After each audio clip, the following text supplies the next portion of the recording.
साथियों नमस्कार। बीते 6 दिसंबर की तारीख इतिहास के पन्नों में बड़ी महत्वपूर्ण तारीख है। कुछ लोग इसे शौर्य दिवस के रूप में मनाते हैं, कुछ लोग काला दिवस के रूप में मनाते हैं। यह दिवस संविधान के निर्माता बाबा साहब डॉक्टर भीमराव अंबेडकर के परिनिर्वाण का दिवस है। आइए आज की चर्चा में, आज की वीडियो में बाबा साहब के कृत्यों पर, उनके जीवन के जो बाबा साहब ने अपने जीवन में भारत के लोगों के प्रति, भारतीय संविधान के प्रति बहुत योगदान दिया है, बहुत बड़ा योगदान दिया है। चाहे वो शिक्षा का क्षेत्र हो, चाहे मानवाधिकार का काम हो, महिलाओं के उत्थान की बात हो, दलितों के उत्थान की बात हो, सर्वजन के उत्थान की बात हो, सब में बहुत बड़ा योगदान दिया है। शिक्षा के क्षेत्र में बाबा साहब ने अभूतपूर्व योगदान दिया है और उन्होंने स्वयं करके दिखाया है।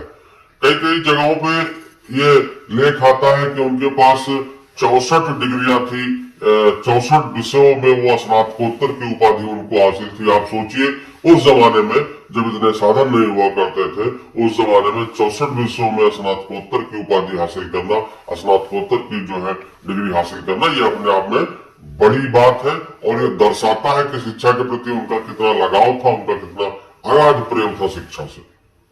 बाबा साहब डॉक्टर भीमराव अंबेडकर जी ने छुआछूत के लिए, अस्पृश्यता जिसको कहते हैं, छुआछूत के लिए बाल गंगाधर तिलक के साथ मिलकर इस देश से छुआछूत मिटाने के लिए बहुत बड़ा काम किया है।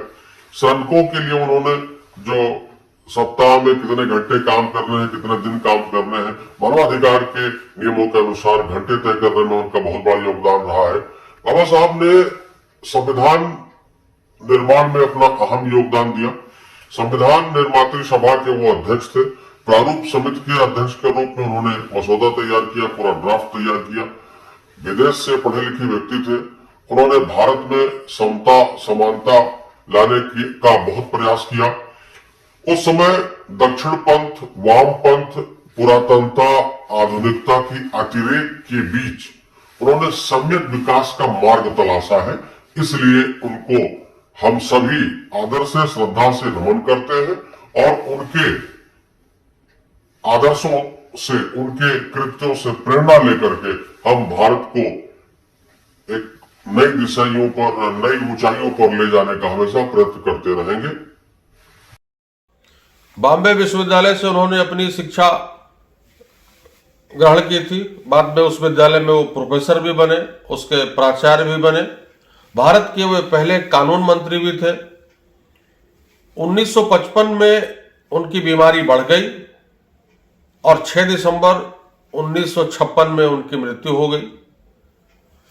बाबा साहब के चाहने वालों ने, चूंकि चाहने वाले बहुत थे उनके चाहने वालों को यह विश्वास नहीं हुआ कि बाबा साहब हमारे बीच से इस तरह चले जाएंगे।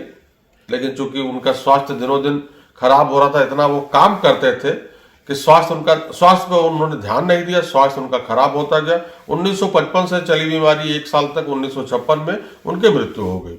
मृत्यु के पीछे थोड़ा सा कंट्रोवर्सी हो गई कि रात में ठीक ठाक तरीके से खा पी करके लेटे। यहाँ तक कहा जाता है कि उन्होंने अपना मनपसंदीदा गीत भी गुनगुनाया। उनको सर में दर्द था तो अपने जो है पर्सनल असिस्टेंट को बुला करके थोड़ा सा सरवर भी दबाए, उसके बाद सो गए और सुबह फिर उठ नहीं पाए। जब सुबह उनको देखा गया तो वो मृत अवस्था में पाए गए। इस पर विवाद हो गया। बाबा साहब के चाहने वालों ने कहा कि नहीं, इनको जानबूझकर मारा गया है, जहर देकर मारा गया है या अन्य तरीके की बात उठने लगी।